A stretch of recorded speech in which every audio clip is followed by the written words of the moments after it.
अस्सलाम वालेकुम, this is Umaina Basit from ocean of knowledge. तो आज हम कर रहे हैं मैथ 10 का यूनिट नंबर 3। हमारा चैप्टर 3 जो वेरिएशन का चैप्टर है वो कंप्लीट हो गया है। तो आज हम रिव्यू एक्सरसाइज 3 कर रहे हैं। क्वेश्चन नंबर 1 हम कल कर चुके हैं एमसीक्यूज़ का। क्वेश्चन नंबर 2 आज हम करेंगे शॉर्ट क्वेश्चन का क्वेश्चंस। ये शॉर्ट क्वेश्चन आपके सब्जेक्टिव में आते हैं और 2-2 नंबर का एक क्वेश्चन होता है। तो ये डेफिनेशंस भी होती हैं और 3-3 या 4-4 स्टेप्स के आपने क्वेश्चन भी करने होते हैं, ठीक है ना। तो क्वेश्चन नंबर 2 का जो फर्स्ट पार्ट है वो है define ratio and give one example. तो अब तक आप रेशियो ही पढ़ते आए हो तो आपको पता है कि रेशियो क्या होती है। रेशियो एक रिलेशन को कहते हैं, जो रिलेशन है दो क्वांटिटीज़ के दरमियान, बिटवीन, ये बी और डब्ल्यू इसका मतलब है बिटवीन टू क्वांटिटीज़, जो दो क्वांटिटीज़ हैं उनके दरमियान जो रिलेशन है ऑफ सेम यूनिट। ये बात भी अहम है, ऑफ सेम यूनिट, यानी कि ये नहीं हो सकता कि एक ए जो है वो किलोमीटर में हो और जो बी है वो मीटर में हो, यानी जो यूनिट होगा वो सेम होगा।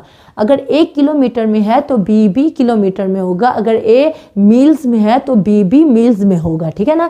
Are relation between two quantities of same unit, relation दो क्वांटिटीज का जो कि सेम यूनिट के हैं वो क्या कहलाया जाता है, इज कॉल्ड रेशियो।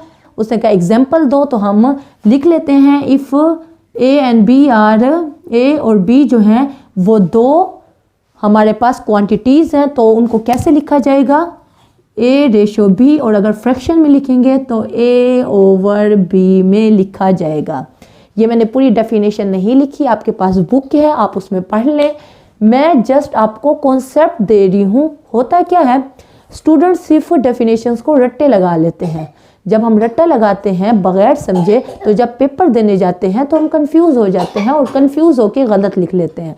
अगर आप डेफिनेशन को अच्छी तरह कॉन्सेप्ट लेके समझ के याद करो तो वो कभी भी आपको ना भूले। मैं आपको याद नहीं करवा रही, याद आपने खुद करना है। मैं जस्ट आपको बता रही हूँ कि रेशो का मतलब क्या है, एग्जाम्पल का मतलब क्या है। बाकी याद आपने खुद ही करना है, मैं आपको याद नहीं करवा सकती, ठीक है। दो क्वांटिटीज़ के दरमियान रिलेशन जो है, ताल्लुक जो है, दो क्वांटिटीज़ कुछ भी हो सकती हैं, लेकिन शर्त ये है वो सेम यूनिट हो, यानी कि मील है ए तो दूसरा भी मील में हो, अगर एक किलोमीटर में है तो दूसरा भी किलोमीटर में हो, अगर एक स्क्वायर में है तो दूसरा भी स्क्वायर में हो, यानी कि यूनिट जो है वो सेम हो, ठीक है ना। एक डिग्री में है तो दूसरा भी डिग्री में हो, एक रेडियंट में है तो दूसरा भी रेडियंट में हो, यानी कि यूनिट सेम हो, और दो क्वांटिटीज़ हो और दो क्वांटिटीज़ का जो ताल्लुक है आपस में उसको रेशियो कहा जाता है। फिर उसने कहा है आगे एग्जाम्पल दें, तो हमने खुद से ए और बी एग्जाम्पल फॉर एग्जाम्पल ले ली हैं और हमने कहा है इसको किस तरह लिखा जाएगा, ए रेशियो बी, या अगर फ्रैक्शन में लिखेंगे तो ए ओवर बी। जो चेक करने वाला होता है उसने कभी भी ये नहीं देखना होता है कि आपकी ग्रामर बिल्कुल ठीक है या नहीं, आपने बिल्कुल वैसे लिखा है जैसे बुक में है या नहीं। उसने जस्ट आपका कॉन्सेप्ट चेक करना है। आप अपनी टूटी फूटी इंग्लिश में जो भी लिख दोगे आपको पूरे नंबर मिलेंगे। इस बारे में परेशान ना हुआ करो कि हमारी इंग्लिश सही नहीं होगी, ग्रामर ठीक नहीं होगी, स्पेलिंग ठीक नहीं होंगे, उससे कोई फ़र्क नहीं पड़ता। बस ये पता चलना चाहिए कि आपका कॉन्सेप्ट क्लियर है, आपको समझ पूरी आई है क्वेश्चन की, आपने बिल्कुल ठीक लिखने की कोशिश की है, अपने अल्फाजों में टूटी फूटी इंग्लिश में लिखे लेकिन अपने अल्फाजों में समझाने की कोशिश की है। तो चेक करने वाले को पता चल जाता है कि स्टूडेंट का कॉन्सेप्ट क्लियर है, तो वो आपको फुल मार्क्स देता है, ठीक है। बाकी डेफिनेशन आप खुद याद कर लो। उसके बाद हम क्वेश्चन नंबर 2 के सेकेंड पार्ट को पढ़ते हैं, डिफाइन प्रोपोर्शन। प्रोपोर्शन किसे कहते हैं, ये जो डबल रेशियो होती है इसको प्रोपोर्शन कहते हैं। तो इसकी जो स्टेटमेंट बनेगी वो बनेगी द इक्विवेलेंट, यानी कि ऐसी स्टेटमेंट जिसमें दो रेशियो, ए रेशियो बी या सी रेशियो डी, ऐसी स्टेटमेंट जिसमें दो रेशियो की इक्वल जाहिर हो रही हो, क्योंकि ये जो डबल रेशियो होती है, प्रोपोर्शन होती है, इसकी जगह पे हम इक्वल का साइन लगा देते हैं। क्या होता है A रेशो B, फिर होता है डबल रेशो यानी कि प्रोपोर्शन, फिर हम लिख देते हैं A ratio B equal to C ratio D। तो ये एक रेशो हो गई और ये दूसरी रेशो हो गई। ऐसी स्टेटमेंट जिसमें दो रेशो की इक्वलेंस जाहिर हो रही हो उस स्टेटमेंट को प्रोपोर्शन कहा जाता है। अब ये जो मैंने बोला है इसको आप अपने अल्फाजों में इंग्लिश में कन्वर्ट करके लिख लो। इतनी इंग्लिश सबको आती है मुझे पता है, तो आपने क्या करना है, बात को समझना है और अपनी इंग्लिश में लिखे, रट्टे लगाने की ज़रूरत आपको नहीं है। क्या लिखोगे, a statement in which two ratios are equal, जिसमें दो रेशियोज इक्वल होते हैं, that statement is said to be proportion. ठीक है ना। उसके बाद आता है डिफाइन डायरेक्ट वेरिएशन। ये मैं बहुत अच्छे तरीके से बता चुकी हूँ। डायरेक्ट वेरिएशन क्या होती है, दो क्वांटिटीज़ हैं, दो क्वांटिटीज़ हैं A और B। अगर एक क्वांटिटी बढ़ रही है तो दूसरी भी बढ़ रही है, या एक क्वांटिटी कम हो रही है दूसरी भी कम हो रही है, तो इसको क्या कहेंगे, इसको डायरेक्ट वेरिएशन कहेंगे। डायरेक्ट यानी कि एक चीज़ बढ़ रही है तो दूसरी कम नहीं होगी, दूसरी भी बढ़ेगी। एक चीज़ अगर कम हो रही है तो दूसरी भी कम हो रही है, तो इसको क्या कहेंगे, डायरेक्ट वेरिएशन। और इनवर्स वेरिएशन में फोर्थ में क्या होगा, एक चीज़ बढ़ रही है और दूसरी कम हो रही है, या एक चीज़ कम हो रही है दूसरी बढ़ रही है, तो इसको क्या कहेंगे, इनवर्स वेरिएशन। नाम से पता चल रहा है इनवर्स एक दूसरे का उलट। ठीक है ना, एक ऊपर जा रही है और दूसरी नीचे आ रही है, ये क्या है, ये इस तरह की जो हालत है ये इनवर्स वेरिएशन है। ये जो इस तरह की हालत है या इस तरह की हालत है ये डायरेक्ट वेरिएशन है। तो कॉन्सेप्ट आपका क्लियर हो गई है। अब आप डेफिनेशंस बुक में देखो और आराम से याद कर लो, या अपने अल्फाजों में लिखना चाहो तो वो भी आप लिख सकते हो। ओके, 4 पार्ट हमारे हो गए हैं। अब हम चलते हैं नेक्स्ट पार्ट की तरफ। ओके, अब हम कर रहे हैं क्वेश्चन नंबर 2 के 5th पार्ट को। मैंने पहले ही सारा कुछ लिख लिया ताकि आपका टाइम ज़ाया ना हो मेरे लिखने में। कोमेंडो डिविडेंड थ्योरम वो बहुत ही आसान है। क्या करते होते हैं, न्यूमरेटर में हमने ऐड करना होता है और डिनोमिनेटर में हमने माइनस करना होता है। हमने लिख दिया if A ratio B is equal to C ratio D। तो ये जो है, जो पहली वैल्यू ये न्यूमरेटर है, A प्लस B हो जाएगा और नीचे A माइनस B हो जाएगा। इसी तरह यहाँ C प्लस D हो जाएगा और नीचे C माइनस D हो जाएगा। ऊपर A प्लस B, नीचे A minus B is equal to ऊपर C प्लस D और नीचे C माइनस D। और ये हमारा कोमेंडो डिविडेंड थ्योरम है। ठीक है। उसके बाद 6 पार्ट में देखें हमने x को फाइंड आउट करना है और ये उसने शक्ल दे दी है। 4 हमारे पास टर्म्स हैं, बीच में प्रोपोर्शन है और इन दोनों के बीच में रेशियो है। तो ये बहुत ही आसान है। आपने क्या करना है, आपने फार्मूला लगाना है, product of extremes is equal to product of means. Extremes क्या हैं, जो आखिर वाले हैं वो एक्सट्रीम्स हैं, जो बीच वाले हैं वो मीन्स हैं। तो 6 को 5 से मल्टीप्लाई कर दिया, फिर is equal to product of means यानी कि x को 3 से मल्टीप्लाई किया, 3x आ गया। 6 को 5 से किया तो 33 जो है x से मल्टीप्लाई हो रहा है, बराबर की तरफ आके डिवाइड हो जाएगा। मैंने इस तरह शक्ल लिख ली है, x इज इक्वल टू 10। 30 पे जब 3 डिवाइड होगा, कटिंग होगी तो x की वैल्यू 10 बन जाएगी। तो मैंने x इज इक्वल टू 10 लिख दिया। x उस तरफ आ रहा था, मैंने इस तरफ कर दिया ताकि जिसकी वैल्यू निकाल रहे होते हैं वो हमारे लेफ्ट हैंड साइड पे होती है और जो वैल्यू निकल रही होती है वो आमतौर पे राइट हैंड साइड पे होती है। अगर आप 10 इज इक्वल टू x कर दो तब भी बात ठीक है, लेकिन इस तरह थोड़ा अच्छा लगता है, जिसकी वैल्यू निकली जा रही हो वो लेफ्ट साइड पे हो। ठीक है। उसके बाद 7th पार्ट में देखें, if x and y square varies directly. जब डायरेक्टली की बात होगी तो क्या होगा, दोनों के दरमियान ये वाला साइन आ जाएगा वेरीज एज का। इस साइन को वेरीज एज पढ़ते हैं। x और y स्क्वायर डायरेक्टली वेरीज कर रहे हैं तो y स्क्वायर वेरीज एज मैंने x कर दिया। आप x varies as y square भी कर सकते हो, मैंने y square varies as x कर दिया। तो क्या होगा, वेरीज एज की जगह पे इज इक्वल और के आ जाएगा, इज इक्वल टू के एक्स, इसको 1 का नाम दे दिया। अब हम क्या करेंगे, ये हमारे पास एक इंफॉर्मेशन, दूसरी इंफॉर्मेशन और 3 टोटल इंफॉर्मेशंस हैं।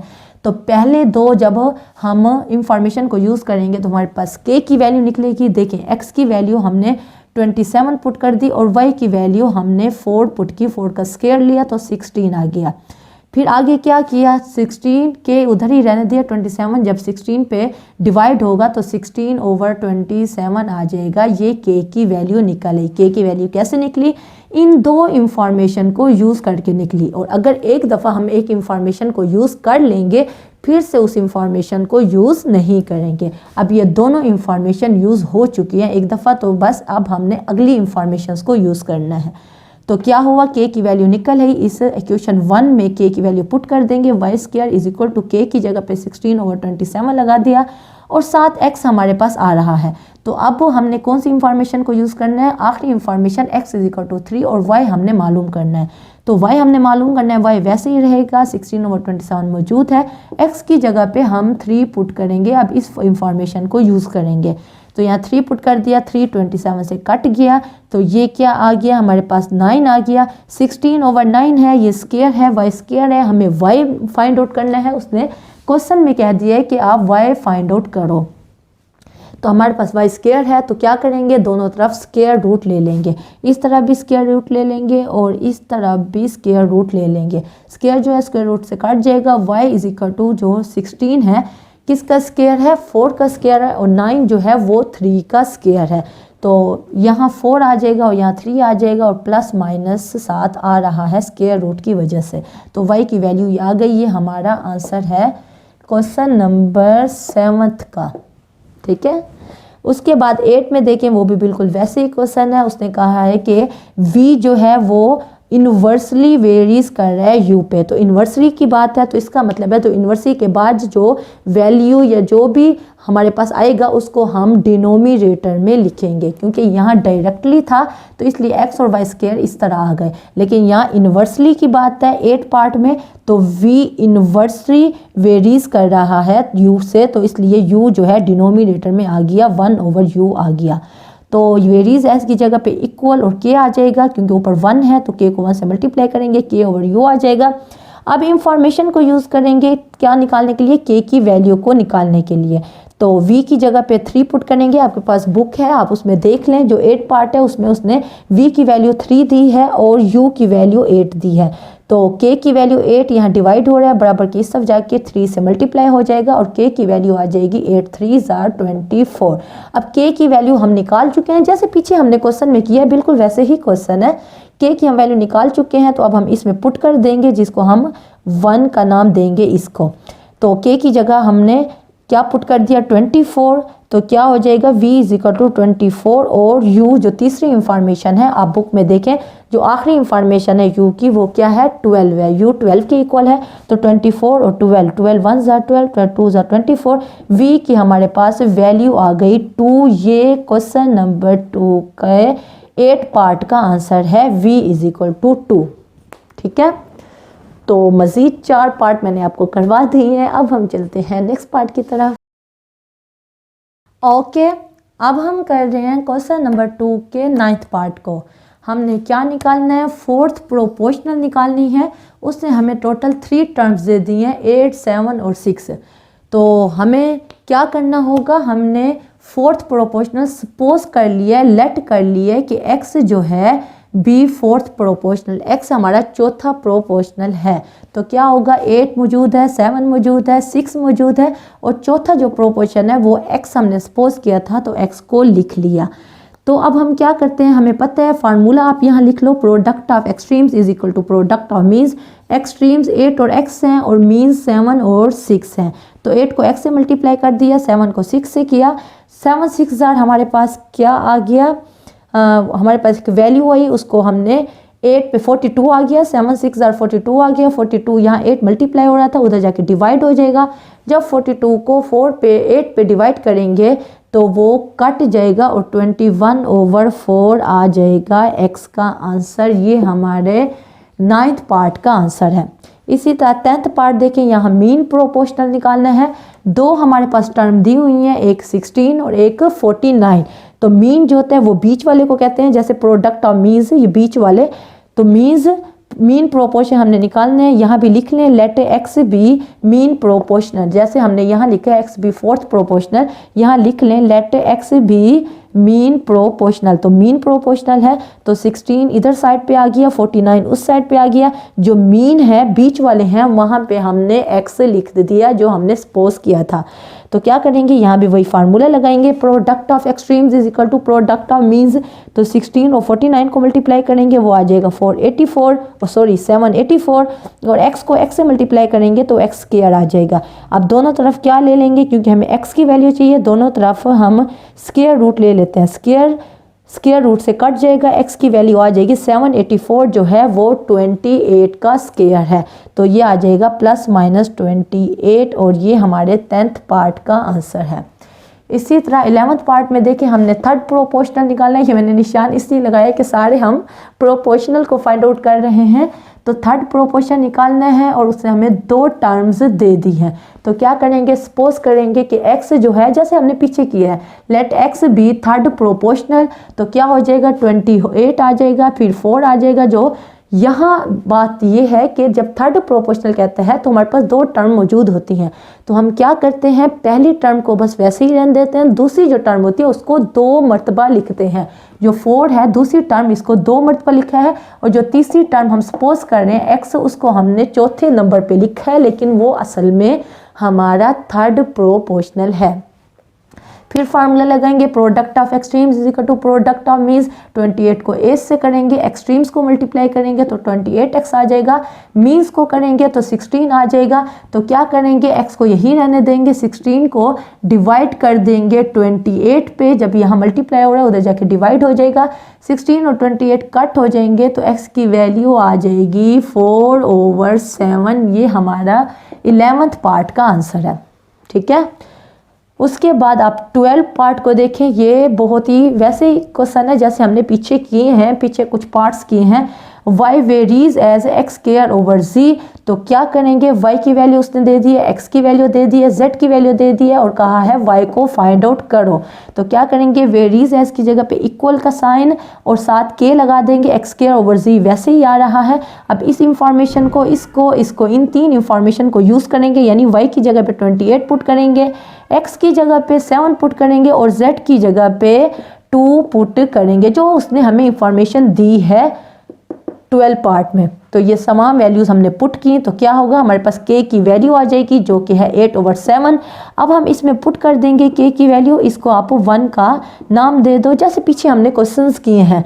तो k की जगह पे आप 1 पे इक्वेशन 1 में k की वैल्यू पुट कर दो 8/7, तो हमारे पास y is equal to k की जगह पे 8 आ गया, 8x²/7z आ गया। ठीक है, ये हमारा 12 पार्ट का आंसर है। इसी तरह 12, 13 और 14 बिल्कुल एक जैसे ही हैं। मैंने जस्ट हिंट्स लिख दिए हैं कि आपको समझ आ जाए, लेकिन बिल्कुल एक जैसे ही हैं। z varies as X Y, तो वेरीज एज की जगह पे इक्वल और k आ जाएगा। एक्स वाई मौजूद है, हम क्या करेंगे, ये देखें, ये काम जो मैंने यहाँ किया ये सारा काम आपने 13 पार्ट में भी करना है। x की वैल्यू पुट करनी है, y की वैल्यू पुट करनी है, z की वैल्यू पुट करनी है, जो हमारे पास बुक में वैल्यूज़ दी हुई हैं वो वैल्यूज़ पुट करेंगे। k की वैल्यू आ जाएगी जो कि आएगी 6। उसके बाद k की वैल्यू इसमें पुट कर देंगे, z हमारे पास क्या हो जाएगा, k की जगह पे हमने 6 पुट किया, बाकी ये वाली शक्ल बन जाएगी जिसको आप 1 का नाम दोगे। z is equal to 6xy, ये हमारा 13 पार्ट का आंसर है। इसी तरह 14 पार्ट भी बिल्कुल ऐसे ही है। w varies as 1/v², varies as की जगह पे इज इक्वल और k का साइन आ जाएगा और हमारे पास v² पहले से मौजूद है नीचे। फिर हम क्या करेंगे, w और v की वैल्यू पुट करेंगे जो बुक में दी हुई है 14 पार्ट में। तो k की वैल्यू क्या आ जाएगी, 18 आ जाएगी। फिर k की वैल्यू 18 इस जगह पे जिसको आप 1 का नाम दोगे, इसको 1 नाम दे दो, इसमें पुट करेंगे तो w is equal to k की जगह 18 आ जाएगा, 18/v²। w is equal to 18/v² आपके 14 पार्ट का आंसर है। तो लास्ट जो 3 पार्ट्स हैं 12, 13 और 14 बिल्कुल एक जैसे हैं। जस्ट हमने पहले k की वैल्यू को फाइंड आउट करना होता है, जो हमें इंफॉर्मेशन दी हुई होती है, जो वैल्यूज़ x, y, z या जो भी वेरिएबल है उसकी जो वैल्यूज़ दी हुई हैं वो वैल्यूज़ पुट करेंगे, k की वैल्यू आ जाएगी। फिर k की वैल्यू इक्वेशन 1 में पुट कर देंगे। इक्वेशन 1 कौन सी होती है, ये वाली जिसमें हमने वेरीज एज के बाद इक्वल और k लगाया होता है, इसको इक्वेशन 1 कहते हैं। तो ये तीनों पार्ट बिल्कुल एक जैसे हैं, आपसे बहुत आसानी से हो जाएंगे। उसके बावजूद अगर आपसे ना हो, कोई कन्फ्यूजन हो, कोई मसला हो, कोई बात समझ ना आई हो, तो आप नीचे कमेंट में पूछना, मैं इंशाल्लाह नेक्स्ट क्लास में या कमेंट बॉक्स में उसका डेफिनेटली जवाब दे दूँगी। तो अगर आप मेरे चैनल पे नए हैं तो प्लीज़ मेरे चैनल को ज़रूर सब्सक्राइब करें, और अगर आपको मेरी वीडियो थोड़ी सी भी इंफॉर्मेटिव लगी है तो मेरी वीडियो को ज़रूर लाइक करें। तो फिर मिलेंगे नए लेक्चर के साथ। अल्लाह हाफिज़।